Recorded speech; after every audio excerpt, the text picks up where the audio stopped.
જ્યાં જ્યાં ભજન છે ને બાપુ અહીંયા વાતું પડી છે. એમ નામ ભજન બને નહીં.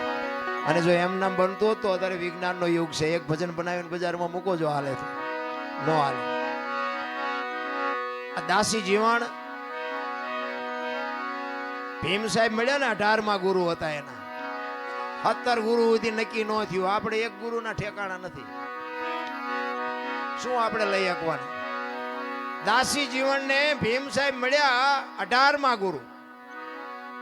અને એ ભીમ મળ્યા પછી બ્રહ્મણા ભાંગી ખારું. હું તો હજી અવળો જ હાલ્યો જતો. તો આપણે એક ગુરુ હોય ને એ ગુરુ પછી આપણા માથા ભાંગે વાવ. શું આપણે લેવું? વેદના તો હોવી જોઈએ બાપુ. તન મન ધન જો તમે સદગુરુને હોંપ્યું હોય અને સદગુરુ મહારાજ પાસે તમને માગતા ન આવડે અને સદગુરુને દેતા ન આવડે તો ગુરુ શિષ્યના નાતાને કરવાના શું ભલામણ? એક ગુરુ ને શિષ્ય બે આમ હાલે જતા હતા વગડામાં. એમાં બરોબર દી આસમાનો ટાઈમ થયો એટલે કે એમાં સંધ્યા પૂજાનો ટાઈમ થયો. અહીં સંધ્યા આરતી કરીને પછી નીકળી. ચેલાને કીધું ગુરુએ. ચેલો કે પણ બાપુ આ સિંહની ત્રાડ્યું સંભળાય છે, અહીં કોઈ નહીં આપણી કથા સાંભળે કે હાલો ને થોડાક આગાવ્યા જાય. એ કે ના, મારા ગુરુનો આદેશ છે, સંધ્યા આરતી મારે કર્યા વગર હવે આગળ નો હાલે. જમાવી બાપુએ. પછી તો ચેલાને જમાવી પડે. એ જે કઈ મૂર્તિ દીવો ને અગરબત્તી કરવાનું હતું કરીને તુહી તાર લાગી ગયો. પડકે આસન જમાયું ચેલાએ. પણ એની ઘડીએ ઘડીએ આંખ ઉગડી જાય. મારો બધો સિંહ બી આવશે, સિંહ આવશે. અને ખરેખર આવ્યો. ક્યાંક કરતો નીકળીને બાપુ ખડતાલ મારીને દોઢ ગાડું થોડું ઉડાડી અને ચેલાને એમ થયું ઉપાડ્યા. સિંહ ને ભાડ્યો ને એટલે ચેલો ચડી ગયો ઝાડવા ઉપર. એ કે ગુરુ ગયા. અત્યારના ચેલા લગભગ ગુરુના ખવડાવી જ દે. એ ઉપર બેઠો બેઠો જોવે છે અને સિંહ આવ્યો. સદગુરુ મહારાજ જ્યાં બેઠા છે ભજનનો તાર લાગી ગયો છે અને અહીંયા સિંહ આવી અને ગુરુ મહારાજ ને પરિક્રમા કરી સામે બે પગ લાંબા કરી પગે લાગીને સિંહ વિયો ગયો. અને ચેલો અહીંયા બેઠો બેઠો વિચાર કરે હું બેઠો તો મને પગે લાગે. પણ એ તો કાળજુ ઠેકાણે રહેવું જોઈએ ને. પછી એઠો ઉતરીને પાછો બેહી ગયો ને ઘડીક થયો ને બાપુ જાય ગયા ને પછી બધું ભેગું કરીને ગુરુ કેલા આ કમડળ ને ચીપીઓ ના જોડે ને બધું મારે લેવાનું, તું કઈક તો ઉપાડી ગયા એમાંથી. કે બાપુ ચીપીઓ લાવો મારી પાસે. એ ચીપિયાની કડીમાં આમ આંગળી ભરાવી ને આમ ફેરવતો જાય ને બાપુ અરે વાતો કરતો જાય કે બાપુ હમણાં આપણે બેઠા ને અહીંયા કે સિંહ આવ્યો હતો. બાપુ કે આવ્યો હોય છે કે બાપુ મને બીક લાગી તો હું ઝાડવા ઉપર ચડી ગયો. એ કે સડી ગયો હોય છે. એ કે પછી કે તમને પગે લાગી પરિક્રમા કરીને સિંહ તો વયો ગયો. એ કે વયો ગયો હોય છે. એમ કરતો જાય ને આમ ચીપીઓ ફેરવતો જાય ને બાપુ ચીપીઓ બોરડીના ઝાડવામાં ભરાણો ને એમાં મધ બેઠું હતું. શાંતિથી મધ બેઠું ને હળી કરો એટલે શું થાય બધાને ખબર છે. એ બાપુ ખારું થઈને ઉડ્યું ને બાપુ બેન સોંટ્યું અને એ તમે જુઓ તો આમાં કરતા બે ખેતરવા જ્યાં રાતા 16 કરી મૂક્યા. ઓલાને કાંટા કાઢે ને ઓલાને કાંટા કાઢે ને પછી ઓલો ચેલાએ કીધું બાપુને કે બાપુ એક વાત કહું કે હું કે ઓલા પણ સિંહ આવ્યો તો હોય તમે હલ્યા નહીં આવડી માઇકમાં ઠેકડા મારવા માંડ્યા. અને પછી ગુરુએ જે જવાબ આપ્યો ને એ કે સિંહ આવ્યો ને મારી પાસે તારે મારી હારે અખિલ બ્રહ્માંડનો માલિક હતો અને આ માયખું આવીને કપાતર તું છો મારી હારે, મારે ઠેકડા જ મારવા પડે ને. હવે આ ચેલા ના ગુરુની શું આપણે વાત કરી? 750 સેવક દેવાયત પંડિત એક દેવલ દેને ગોતવા જાય, મજવડીના ઢાળે પૂગે અને બાપુ રથનો ધરો ભાંગ્યો. અને સેવકને કીધું કે આ ગામ કયું કે મજવડી, કે જાવ નહીં આ ધરો હંતાઈ આવો. ત્યાં દેવ તણખીની બાપુ કોડ અને અહીંયા આવીને કીધું કે ધરાને હાથી દો. દેવ તણખી ના પાડે છે કે ભાઈ આજ તો મારા 11 નો હકતો છે. એ કે પણ દેવાયત પંડિત નો રથ છે, અમે એના 750 સેવક ભેગા છીએ, રથનો ધરો ભાંગ્યો છે. એ કે દેવાયત પંડિત નો હોય તો ભલે ને ગમે એનો હોય તો ભલે, આજ હું કોડ નો માંડું. એ કે પણ કાંઈ કરતા એ કે તમારા ગુરુ જો આવીને કદાચ દેવાયત પંડિત આવીને ઘણ ઉપાડે તો કે હાથી દઉં, બાકી હું નહીં ઉપાડું. દેવાયત પંડિત ને આવીને કીધું કે આવી રીતે એમ કે છે 11 નો હકતો છે ને હું નહીં હાથી દઉં. આવ્યા દેવાયત પંડિત. એ કે તમે ઉપાડશો ઘણ તો કે હા. એ ધરો ધખાવા મૂક્યો અને લાલ ચોળ જેવા બે ઠેબા કરીને આમ એરણ માથે મૂક્યા અને કીધું કે મારો ઘા. એક ઘા માર્યો ને એરણ વહી ગઈ પતાળમાં અને પગ લાંબો કરીને ઘૂંટી માથે બે ઠેબા રાખીને દેવતણકે કીધું કે મારો મારો મારો. વિચાર કરજો શું તમે એનું ભજન કરવાના હતા ભલા. એક થકથકતા બાપુ ધરાને પગની ઘૂંટી ઉપર રાખી અને ઘણના ઘા કરી અને ઈ ધરો હાંધ્યો હોય છે. ઈ મહાપુરુષો કેવાય છે. ઈ 10 20 કે 25 ઘા માર્યા, ધરો હંધાઈ ગયો, પણ દેવાયત પંડિતના હાથમાંથી ઘણ પડી ગયો કે આ મહાપુરુષ કોણ છે. દેવતણખીને પૂછે છે કે આપ કોણ છો? કે હું તો આ ગામનો લુહાર છું, લોટા ટીપું. કે હું દેવાયત પંડિત તમારી સામે ઉભો છું. આ ઘૂંટી ઉપર રાખીને ધરો તમે હાંધ્યો. તમે લુહાર નહીં પણ કઈક તમે ઊંચી ઊંચી મૂર્તિ છો. પછી દેવતણખી કે ઈ જે હોય પણ તમે કિન પા જાઓ છો? ઈ કે દેવલ દેન ગોતવા. ઈ કે સરનામું છે? ઈ કે સરનામું નથી તો કે ક્યાં ગોતવા જાય છે? વિચાર તો કરો. દેવાયત પંડિતને પરસ્યો વાળી દીધો. આજની વાતું તેદી એને કરી.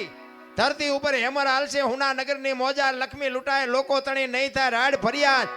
બાપુ કાંઈક વાતું કરી. બાપનું કીધું બેટા નહીં કરે, ઘરે ઘરે લાજુ નહીં કાઢે ને કાંઈક કાંઈક. બાપુ દીકરાનું કીધું કઈ બાપ નહીં કરે, બાપનું કીધું દીકરી નહીં કરે.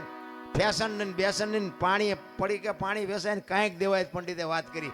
આજની હજારો વર્ષ પહેલા ઈ દેવાયત પંડિત ને દેવતણખીએ પરસ્યો વાળી દીધો. તો દેવતણખી કેવો હશે?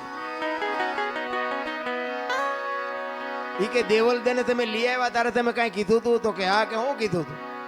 ઈ કે શંકા નહીં જાય, શંકા જ્યાં સુધી નહીં જાય ત્યાં સુધી હું તમારી રહીશ, અને શંકા જાય તેથી હું તમારી નહીં હોય.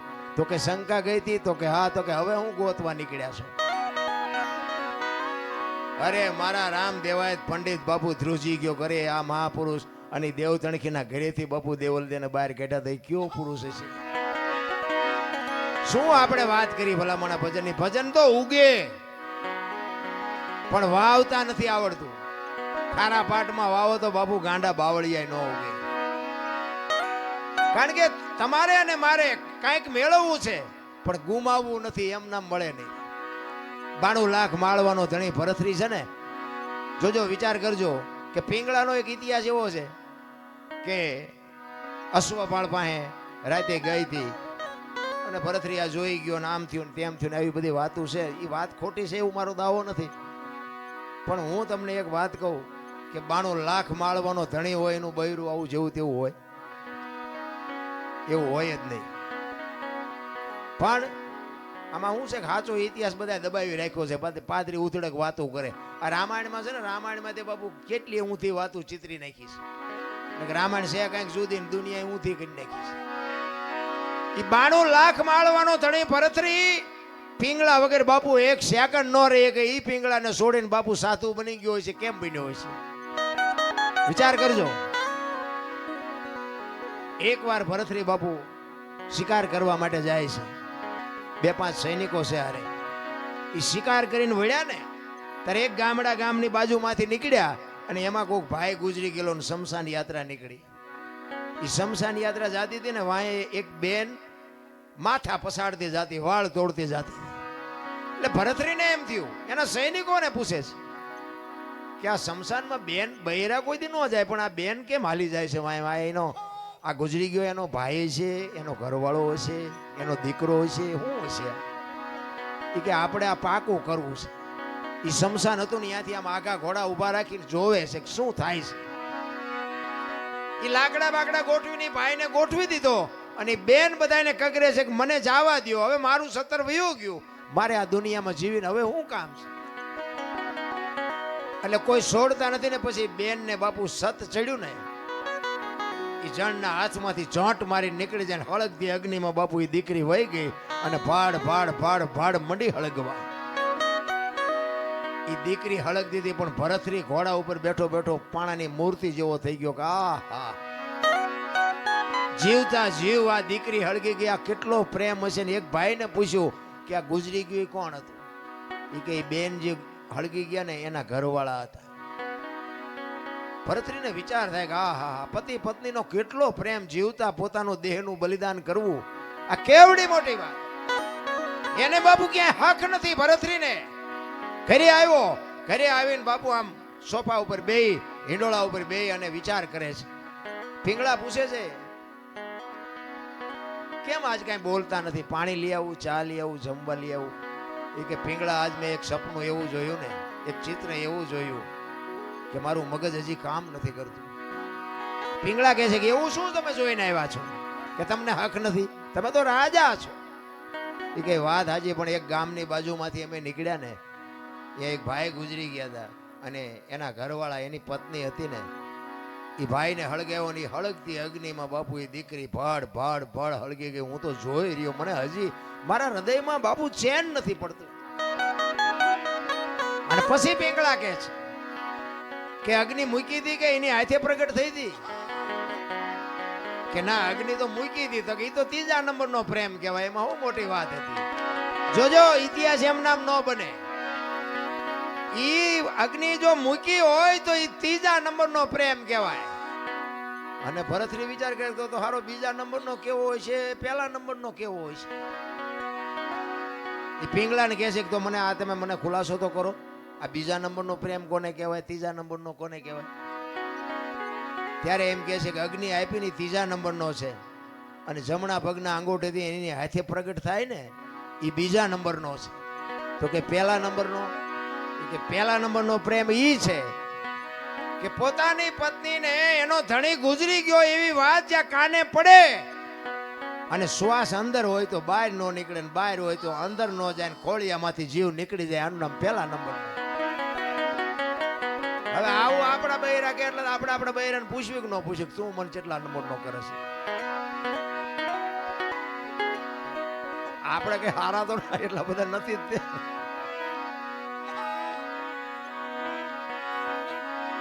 એટલે ભરતરી કહે છે પીંગળાને, પીંગળા તું મને કેવો પ્રેમ કરસ? પહેલા નંબરનો, બીજા નંબરનો, ત્રીજા નંબરનો? એટલે સ્વાભાવિક છે, આપણું બૈરું પહેલા નંબરનો કરતું હોય, ત્રીજા નંબરનો, પણ એ તો એમ જ કે પહેલા નંબરનો કરું છું. એ તો કઈ એવું જ ન કે હું ત્રીજા નંબરનો કરું છું. એટલે પીંગળા કહે છે મહારાજ, એ બધી વાત જવા દો અને જે કરતા હોય કરો. એ કે ના, બીજું કઈ નહીં, ખાલી હું તને પૂછું છું, તું મને પ્રેમ કેવો કરસ? પછી પીંગળાને એમ થયું કે આ જાણ્યા વગર તો લોહી પીધા વગર રહેશે નહીં, અને સાચું આમને સમજાવવાનું નથી. તેથી પીંગળા કહે છે મહારાજ, મહારાજ તમને હું પ્રેમ પહેલા નંબરનો કરું છું, પણ અખતરો ન કરતા, ને રોતા નહીં આવડે. જો અખતરો કર્યો તો દરબાર રોતા નહીં આવડે. પહેલા નંબરનો પ્રેમ કરું છું. એ કે ના ના, એવું કઈ નહીં કરવું, પણ આપણે હકણા રહી. 400 મહિનાનો સમય થયો ને બાબુ, એને મનમાં વાત જાતી નહોતી કે મારે પીંગળાની પરીક્ષા કરવી છે. એમાં એકવાર ફરીને શિકાર કરવા ગયા અને એના ભાઈ વિક્રમસિંહ ભેગા છે. વિક્રમને કહે છે કે જા તું મારો ઘોડો ને તારો ઘોડો બે લઈને રાજમાં જા, અને તારી ભાભી પૂછે કે તમારા ભાઈ ક્યાંય ગયા, તો તારે કહેવાનું સિંહના શિકારમાં કાયમ આવી ગયા, સિંહે મારી નાખી. એ કે પણ મોટા ભાઈ રહેવા દો ને, આ શું કામ આ ખેલ કરો? નહીં કંઈક નહીં બનવાનું, કંઈક બની જાય તો હેરાન થઈ જવું. કે તું મને મોટો ભાઈ માનતો હોય ભલે, રાજા માનતો હોય ભલે, મારી આજ્ઞાનું તારે પાલન કરવું પડે. આ અમસા નથી રાજા વાજાનો વાંદરા કીધા, આવા હાથે કરીને ઉભા કરતા હતા. એ વિક્રમ આવ્યો બે ઘોડા લઈ, અને આવીને આમ દરવાજામાં બે ઘોડા હાથમાં દોર્યા છે ને હાલ્યો આવે છે. અને અટારી ઉપર બાપુ પીંગળા ઉભી છે, બાજુમાં એની દાસી ઉભી છે. અને પીંગળા પૂછે છે વિક્રમભાઈ તમે આવ્યા, તમારા ભાઈ ક્યાં? એટલે વિક્રમ ઘડીક બોલતો નથી. વિક્રમભાઈ તમને કહું છું, તમારા ભાઈ ક્યાં? માંડ માંડ બોલ્યો, કારણ કે ખેલ તો પછી નાટક તો હરખી રીતે જ કરવું પડે. એ કે મારા ભાઈએ સિંહના શિકારમાં મારા ભાઈ ઉપર સિંહે તરાપ મારીને મારા ભાઈને મારી નાખ્યા. સિંહે એ આમના મટારીએ હાથ રહી ગયો બાપુ, પીંગળાના ખોળિયામાંથી જીવ નીકળી ગયો. હવે પડખે દાસી ઊભી છે, એટલે દાસીએ પીંગળાનું બાવડું પકડીને કીધું કે હાલો બા. એ આમ બાવડું પકડ્યું ને ત્યાં પીંગળા પડી. ત્યાં બધાને ખબર પડી કે પીંગળા તો ગુજરી ગઈ. અને કડીક થયું ભરતરી આવ્યો ને બાપુ ખબર પડી ને પછી ભરતરી માથા મીડ્યો પસાડો. પીંગળા પીંગળા હવે હું તારા વગર, અને 92 લાખ માળવાનો ધણી એનું બૈરું બાપુ ગુજરી જાય પછી પબ્લિક કેવી ભેગી થઈ છે. કીડીયું ઘોડે માણા ઉભરાણો હો પણ ભરતરી બાપુ બેકાબુ બની ગયો. વાળ મીડો તોડવા, ધૂળ ને ફાકડા મીડો ભરવા. પીંગળા જાગ પીંગળા, પણ મરેલા બાપુ જાગે. આ તો પહેલા વિચારવાની જરૂર છે. હું તો એમ કહું છું કે અખતરા કોઈ વાત ના કરાય જ નહીં, પછી રોતા નથી આવડતું. આપણે જેલમાં કોઈ માણા હોય એને બાપુ આ સંસારની હરવા ફરવાની, ખાવા પીવાની, મોજ કરવાની કઈ જરૂર નહીં હોય, એને શોખ નહીં હોય. આપણને દુઃખ થાય ખરું. આ 10 વરા 20 વરા 25 વરા જેટલી જેલ હોય એમને કોઈનું મોઢું નહીં જોવાનું, એક 4 દિવાલો વચ્ચે જિંદગી કાઢવાની. પણ બાપુ એવું પગલું ક્યારેક ક્રોધ માણસને ચડી જાય ને પગલું ભરી લે ને પછી પસ્તાવાનો વારો આવે. એક ભાઈને બાપુ વેચ જમીન હાટું હગો ભાઈ હગા ભાઈને મારી નાખે. એક જાય ઉપર ને એક જાય જેલમાં. એટલે જ સંતોએ કીધું કે ધરતી રાજા રામની કોઈની પૂરી કરી નહીં આશ, આની માથે કંઈક રાણા રમી ગયા ને કંઈક વિયાઈ ગયા નિરાશ. પછી જેલમાં પૂર્યો એની આપણે ખબર કાઢવા જાય ને તો એ શું કે ખબર, એ કે ઓલું પોસાવી ગયું જાય ભલે જાય પણ મને આમ જ બારો કઢાવો. તો હવે વેચ જવા દીધી હોત તો તારે મોડું થઈ ગયું. મારો કહેવાનો અર્થ એ છે, સમયની હારે હાલો. સમય બડા બલવાન નહીં, પુરુષ બળવાન. હમણાં કીધું તું ને વખતની બાપુ વાતું છે. અર્જુન જેવો બાણા વળી બાપુ આમ ગાંડીવની પણસ પકડીને છૂટી મૂકે ને કુરુક્ષેત્રના મેદાનના પડ ધ્રુજે. અને ભીષ્મની સામે બાપુ ઈ ઉભો રહે, બીજાની તાકાત નહીં. અને એ શિખંડીને આગળ રાખ્યો ને કે ભીષ્મની સામે ઉભું રહેવું. એટલે ઈ અર્જુન બાપુ હસ્તિનાપુરથી દ્વારકા જાતો તો લૂંટાઈ ગયો, સમય વિયો ગયો. એમ સમયની બલિહારી છે. સમય હારે હાલો. વર્તમાનમાં જીવો બાપુ, ભૂતકાળને ભવિષ્યકાળને સંભાળવાની જરૂર જ નથી. ભરતરી માથા મીંડો પસાડવા, પીંગળા હું તારા વગર નહીં રહી શકું, પીંગળા હું તારા વગર નહીં રહી શકું. અને ગુરુ મહારાજને ખબર પડી. ગુરુ મહારાજ આવ્યા, ગુરુ મહારાજના પગમાં પડીને ભરતરી કરગરે છે, બાપુ બાપુ આને કંઈક કરો, બાપુ આને હજીવન કરો, બાપુ આને હજીવન કરો. ગુરુ મહારાજ કે આ તમે જ ઊભું કર્યું છે ને હવે તમે મને કહો છો ઊભો કરો આને. આ કરવાની જરૂર શું હતી? એ કે બાપુ તમારા પગ પકડું, મારી ભૂલ થઈ જાય, મારું આમ થઈ ગયું, મારું આમ થઈ ગયું. એ કે ભાઈ મરેલા જીવતા થાય તો માણાની આ લાઈનો લાગે. મારી એવી થોડી તાકાત હોય કે મરેલા હું જીવતા કરી શકું. એમ કરતા કરતા શમશાન યાત્રા તૈયાર થઈ અને માણસો બધા શમશાને જવા માંડ્યા. શમશાન યાત્રા હાલીને બાપુ ભરતરી વાંહે ગાંડો પાગલ થઈ ગયો. ગુરુ મહારાજની આંખમાં આહુડા મીડ્યા પડવા કે હવે આ ભરતરીને મારે કેમ કાબુ કરવું. ઈ કે પાગલ થઈ જાય ને તો આખો 92 લાખ માળવો નોથારો થઈ જાય કે આ 92 લાખ માળવાને કોણ સાચવશે. એમ કરતા કરતા શમશાનમાં ગયા. ઈ લાકડા ગોઠવા ને પીંગળાને માથે ગોઠવી અને બાપુ ભરતરી ગાંડો તૂર થયો. અને એમાં કુદરતને વાત રાખવી ને એક ગુંદકાનો આત્મો આમ જાતો હતો.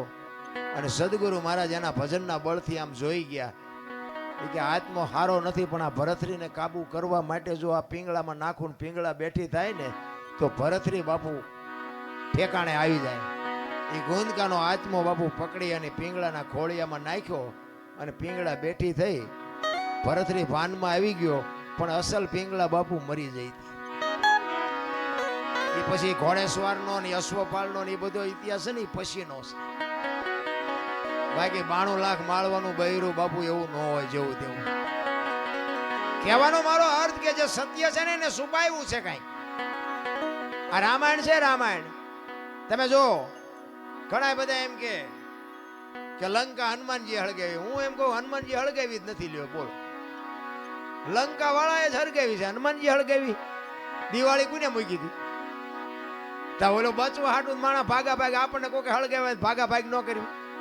ગોદડા એમને જ વીટાડ્યા હતા, તેલ એમને રેડ્યું હતું, દિવાળી એમને મૂકી હતી. હનુમાનજી તો બચવા હાટું ભાગ્યા. હવે ગોદડા હળગતા વેરાણા લંકા હળગી એમાં હનુમાનનો વાંક શું? હનુમાનજી લંકા હળગાવી, હનુમાનજી હળગાવી જ નથી. અને આખી દુનિયાને ખબર છે પાકું કોઈ કરતું જ નથી. બીજી વાત તમને કરું કે સીતાજી જનક મહારાજની દીકરી મિથિલા નરેશ હવે શિવ ધનુષનો ઘોડો ઘોડો કરીને ફરતા હતા. અને પછી જનક મહારાજ જોઈ ગયા કે હવે આ શિવ ધનુષ ને મારી દીકરી જો ઘોડો ઘોડો કરીને ફરતી હોય તો આના મૂર્તિયા હાટું શું? આના માટે મૂર્તિઓ મારે કેવો ગોતું? એટલે પછી સંયમવર રચવાનું નક્કી કર્યું કે આ ધનુષને જે ભાંગે એને મારી દીકરી વરમાળા પહેરાવે. હવે ઈ સંયમવર રચ્યો ને એમાં કે રાવણ હતો એવું કહે છે, સાચું ખોટું મારો રામ જાણે હો. ઈ રાવણ થી કે ચોખા જેટલું ધનુષ હેલ્યું નહોતું. હવે એનેથી ચોખા જેટલું ધનુષ નું હેલ્યું તો વનમાંથી સીતાજીને આખે આખા ઉપાડી ગયો. આનું શું કારણ? આખે આખા સીતાજી ઉપડે, સીતાજી ઘોડો ઘોડો કરીને ફરતા હતા, ઈવડું ધનુષ રાવણ હલાવી ન હોય. અને વનમાંથી જેથી લક્ષ્મણ રેખા ઓળંગી ગયા અને સીતાજી આખે આખા ઉપાડી ગયો. આપણને માયનામાં આવે. પણ આમાં એક વાત પડી છે, ભોળાનાથ અને પાર્વતી બે જયારે હિમાલય ઉપર હતા ને ત્યારે પાર્વતીમાં વિષ્ણુ ભગવાનને અહીંયા બેહવા માટે ગયા અને વિષ્ણુ ભગવાને મકાન બનાવ્યું હતું. એટલે લક્ષ્મીજી બધું બતાવવા માંડ્યા, જો અમે મકાન બનાવ્યું, અહીંયા અમારે જમવાનું, ના અહીંયા અમારે રહેવાનું, ના હુવાનું, ના રસોડું, ના ફલાણું, ના ફલાણું. બૈરાનો સ્વભાવ હોય, ઘરમાં કંઈક વસ્તુ લાવે આજુબાજુ બૈરા ભેગા થઈને બધું દેખાડે. એટલે પાર્વતીને કહે છે કે મેં આ બધું બનાવ્યું અને તમારે દીકરા મોટા થયા કે મકાન બકાન કઈ કરવા નથી. એ કે આ તો અમને હાય વિરુદ્ધ નહીં હતા. પાર્વતી ઘરે આવીને ભોળાનાથને કહે છે કે પ્રભુ મકાન આપણે નથી કરવું, આ છોકરા મોટા થઈ ગયા. ભોળાનાથ વિચાર કરે, ખરું મકાન નું અત્યાર સુધી કોઈ ધ્યાન મગજમાં આવ્યું જ નહોતું, અત્યારે ક્યાં આવ્યું. એટલે કે વિષ્ણુ ભગવાન ને અહીંયા બેહવા ગઈ હતી, એમને કે સુંદર મજાનું મકાન બનાવ્યું કે આપણે નથી બનાવવું. એટલે કે એ વાત સાચી તમારી, પણ કે આપણી પાસે પૈસા નથી, હું તમને ભભૂતિ આપું, ભભૂતિ લઈને જાઓ વિષ્ણુ ભગવાન ભાઈ એના બરોબર હોનું લઈ આવ્યો અને હોનું વેચીને આપણે મકાન કરીએ, કારણ કે આપણી પાસે પૈસા છે નહીં. ભોળાનાથ ને ખીસું જ નહોતું, પૈસા ક્યાંથી હોય રાખવા જ. એટલે ભભૂતિ આપીને એટલે પાર્વતી કહે છે કે આટલી ભભૂતિમાં કેટલું હોનું આવશે, કે પણ લઈ તો જાઓ, એટલું તો લઈ આવો, પછી કંઈક આગળ જોઈશું. એ ભભૂતિ લઈ અને પાર્વતીમાં ગયા છે અને ત્યાં જઈ અને પછી કીધું કે આના બરોબર અમને હોનું આપો. હવે સાબડા મૂક્યો, ભોળાનાથની ભભૂતિ ઊંચી થાય. બાપુ હોનાના ઢગલા મીડ્યા કરવા હો, ગાડા ભરી ભરીને હોનું મીડ્યું જવાનું, સાબડું ઊંચું ન થાય. હવે અહીંયા ઢગલે ઢગલા થયા હોનાના. પછી કે આટલું બધું હોનું જતા ઈંટું પાણાનું શું માથાકૂટ કર્યું, હોનાનું જ બનાવાય નહીં. એ હોનાનું મકાન બનાવ્યું અને વાસ્તુ પૂજન કરવા માટે તેથી સારામાં સારો વિદ્વાનમાં વિદ્વાન બ્રાહ્મણ રાવણ, એ રાવણને બાપુ અહીંયા વાસ્તુ પૂજન કરવા માટે બોલાયો. એ વાસ્તુ પૂજન કર્યું ને પછી ભોળાનાથને તો ખબર, એ તો બાપુ ત્રિલોકનો નાથ, એને ન ખબર હોય. એટલે પેલા પાર્વતી પાસે ગયા કે આ ભૂદેવને શું આપશું આપણે દક્ષિણામાં. એ કે એને રાજી કરી દો, જે માગે આપી દે. એ કે જો જે માગશે આપી દે, પછી મારી માએ લોહી ન પીતા. કારણ કે હવે આપણું આપણે એક પ્લાસ્ટર કર્યું હોય તો બૈરું રાજીનું રેડ થઈ જાય, બદલે આખું હોનાનું મકાન એટલે બૈરું રાજી કેટલું હોય. એ કે એને જે જોઈએ આપી દો, પણ એનું મન છે જ નહોતું ભાઈ. એ કે વાંધો નહીં. અહીંયા ગયા, રાવણને કીધું ભૂદેવ બોલો હું આપું. એ કે જે આપવું એ આપો ને. કે ના તમે માગો એ આજ આપવું છે. એ કે આવું મારે એક મકાન જોયું છે. ભોળાનાથ કે તથાસ્તુ. પાર્વતી પાસે આવ્યા. એ કે હાલો કે ચિંપા કે મહણિયામાં. એ કે કા, એ કે આ ભોળા મેં બામણ આપી દીધું દક્ષિણામાં. એ કે હું કામ આપ્યું. એ કે કકડાટ ન કરશો, તમને પેલા પૂછીને ગયો તો કે માગે એ આપી દઈશ. અને પછી બાપુ પાર્વતી ગયા અહીંયા રાવણની પાસે અને રાવણ પાસે જઈને બાપુ પાર્વતી કહે છે કે ભૂદેવ ભૂદેવ માંડ માંડ મકાન બનાવ્યું, તમે લઈ લીધું ને, લઈ લ્યો, પણ આ મકાન ને જો એક દી ભડકે ન બાળું તો હું શક્તિ નહીં લખવું, અહીંયા લખી લેજો. આ સીતાજીને બાપુ અહીંયા જવાનું જ હતું, નકર સીતાજીની બાપુ એની સામે દ્રષ્ટિ પડે ને તો રાવણની રાખ બાપુ આ ધરતી ઉપર ન પડે, રાખ ઉડી જાય. ઈ દીકરી હતી સીતાજીને, તમે શું માનો છો? એની તાકાત જ નથી કે રાવણ એની સામે દ્રષ્ટિ કરે. અને રાવણે બાપુ સીતાજીને ઉપાડ્યા ને તારે માં કહીને ઉપાડ્યા છે કે માં તું આવ્યો ને તો મારો બાપ આવે, અને ઈ મને મારે ને તો મને મુક્તિ મળે, અને અહીંયા આવે ને તો મારી લંકા પવિત્ર થાય. બાપુ રાવણ જેવો તેવો નહોતો.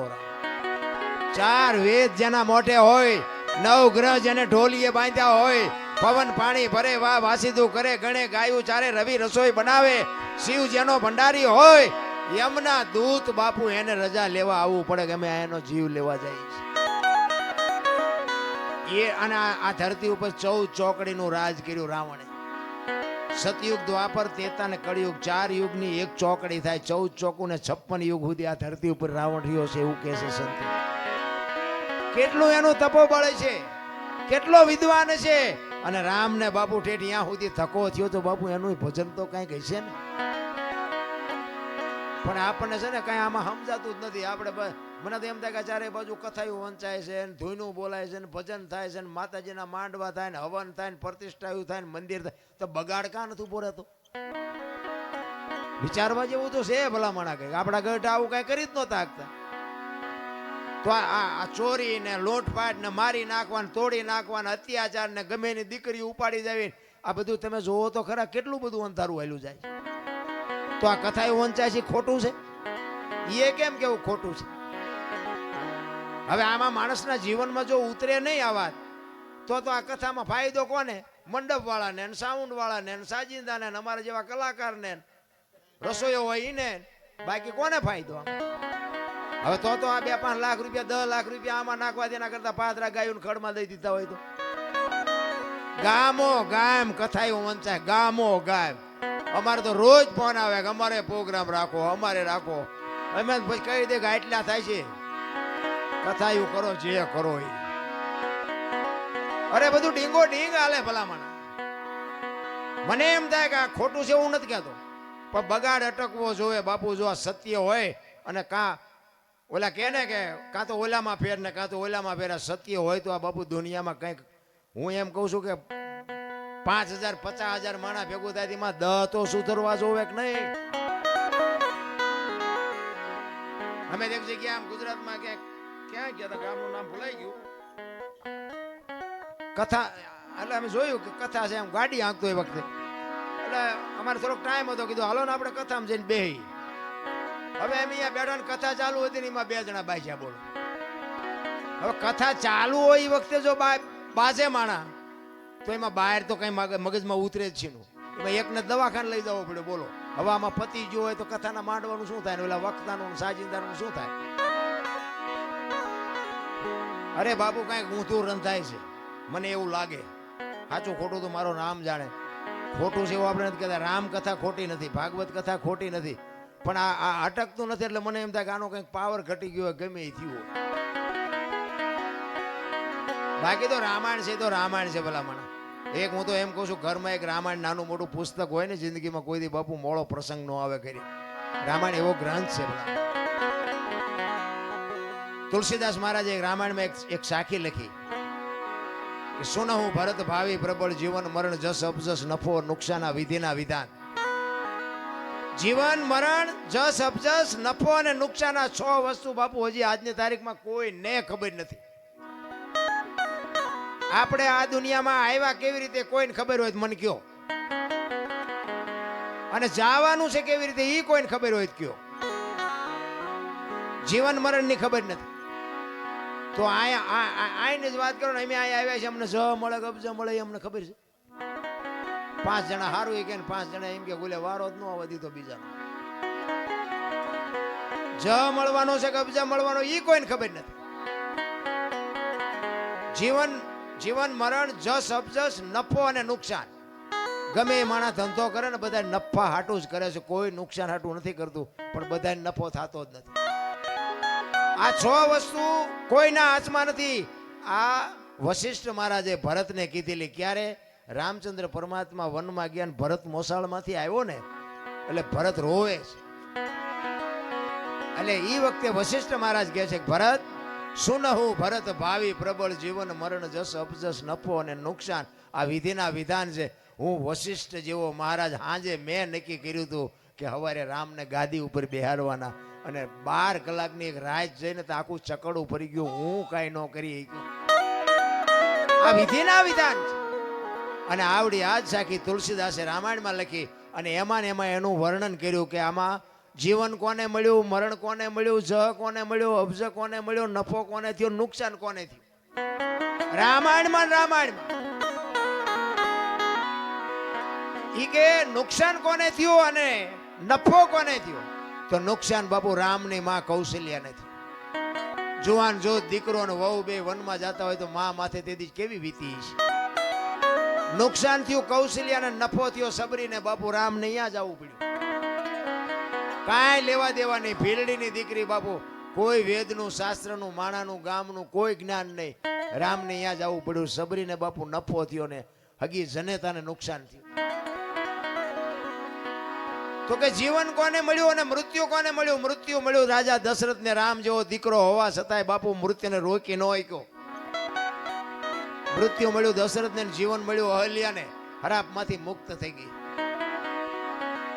તો કે આમાં જ કોને મળ્યો ને અબજ કોને મળ્યો? અબજ મળ્યો કઈ કઈને, અને જ ખાટી ગયા વાંદરા. તેથી રામને કોઈ નો કામમાં આવ્યા, વાંદરા જ કામમાં આવ્યા. આખી અયોધ્યાને ખબર હતી. ક્યારે લક્ષ્મણ મૂર્છિત થઈ ગયો ને હનુમાનજી મહારાજ જયારે સંજીવની લેવા ગયા અને લઈને આવતા હતા ને ભરત જોઈ ગયો. એ કે રાક્ષસ કોક પર્વત લઈને જાય છે, મારા ભાઈની વનમાં છે, અહીંયા નાખશે ને તો કંઈક નુકસાન કરશે, એટલે આને પાડું હેઠો. એ બાણ મારીને હનુમાનને હેઠા પાડ્યા ને એ વખતે હનુમાનજી આખી ડિટેલ આપી કે આવી પરિસ્થિતિ છે, લક્ષ્મણ રે એવું નથી, અને હું એની સંજીવની લેવા માટે જયો હતો, અને એટલા માટે આ તમે મને આ પાડ્યો. હવે દીવ ગયા પહેલા ન પગું, લક્ષ્મણની જોખમ થઈ જાય. આખી અયોધ્યાની વસ્તીને જાણ થઈ કે લક્ષ્મણની આ પરિસ્થિતિ છે, પણ જ્યાં નહીં કોઈ. ભરતે કીધું કે બાણ ઉપર બે જાઓ, હાલો હું તમને મોકલી દઉં. હનુમાનજીને કઈક પાવર હતો, આ ભરતજીએ ઉતાર્યો. કારણ કે બાપુ વસ્તુ છે ને કઈક છે. રામાયણ છે તમને મને આ એક રસ્તો બતાવવા માટેનો ગ્રંથ. સીતાજી લક્ષ્મણ રેખા ઓળંગી ગયા અને હરણ થયું. મેં કીધું એમ સીતાજીનો બાપુ કોઈ એની માથે દ્રષ્ટિ ન કરી શકે, પણ આપણને આ માર્ગ બતાવ્યો છે કે જે બાપુ લક્ષ્મણ રેખા ઓળંગી જાય ને એનું આ દુનિયામાં હરણ જ થાય. લખવું હોય તો લખી લેજો. પછી બાપને હોય ને દીકરાને હોય ને માને હોય ને વહુને હોય ને દીકરીને હોય, મર્યાદા કોઈ મૂકી દે એટલે બાપુ હરણ જ થાય. રાવણ મરી ગયા હું માનતા નહીં. ગામો ગાયમ છે રાવણ, પણ જે મર્યાદા મૂકી દે એટલે આ દુનિયામાં હરણ જ થાય. બાકી વાતમાં કાંઈ છે. એક સબરીનો પ્રસંગ કહી પછી મારી વાણીને વિરામ. સબરી બાપુ હમણાં મેં ગુરુની શિષ્યની વાત કરી ને, મૂળદાસને હજી સાંભળવાના છે. મૂળદાસ બાપુની વાત લઈ લો હાલો ને, પછી સબરીને વાહે રાખો. મારે જોકે જ્યાં જઉં છું ને ત્યાં મને બે ત્રણ વખત બેહરી અને કાઢ લે શીખ. મારી પાસે શું કાઢવું? બધા સાંભળેલો જ છે મને, આમાં કઈ નવું તો કઈ છે નહીં. એટલે એ તો મને ખબર છે, નહીં બોલીએ કોઈ નહીં બોલાવે, એ ખબર છે. પણ આ દેહને એક દી બાપુ દુનિયા દિવાળી જ મૂકવાની છે. બાકી એક દેહથી જો 5 આત્માને આનંદ આવતો હોય તો એમાં લડી લેવાય, એમાં કઈ સવાલ જ નથી. મારે લાગે હું એવો કોઈ મોટો કલાકાર નથી, પણ એવી ગુરુ મહારાજની, મારા માતા પિતાની, કંઈક તમારા ભાઈબંધ દોસ્તારોની કૃપાથી આ મારો દીકરો રહ્યો. પૂછો આના નંબર જ મેં આને આપ્યા. તારા નંબરથી વાત કરજે ને મને કોઈ બપોર હુવાય નહીં દે. દરરોજ 10-15 20 ફોન આવે. અમારે પ્રોગ્રામ કરો, તમે કયો પૈસા ના આવો ના આવો. કહેવાનો મતલબ કે કાંઈક ગુરુ મહારાજની કૃપાથી મળ્યું છે એટલે બોલાવે. મારા ગામમાં કેટલાય ડાયા માણા નહીં હોય મારા કરતા. પૈસાદાર છે, મારા કરતા રૂપાળા છે, આબરૂવાળા છે, બધું છે, કોઈ નથી ફોન કરતું.